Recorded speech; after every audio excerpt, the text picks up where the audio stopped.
আলাইকুম। দেখুন আমার দাদা বাড়ি থেকে আমাদের পুকুরের মাছ কত বড় তেলাপিয়া মাছ। আর এখানে ছোট লাগে, প্রায় একটা 1 কেজির উপরেই হবে। এগুলো ব্রয়লার ছাড়াই এই মাছ। আর এটা হচ্ছে নদীর লোট্টা মাছ।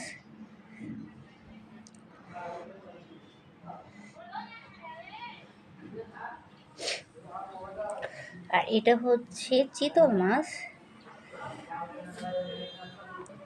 এগুলো চাষের মাছ না, পুকুরের মাছ।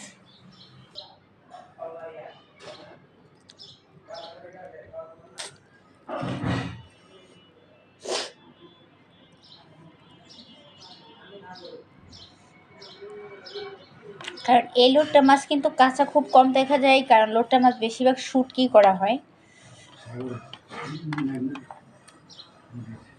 নদীর লোট্টা মাছ, বাইং মাছ, গুলা মাছ।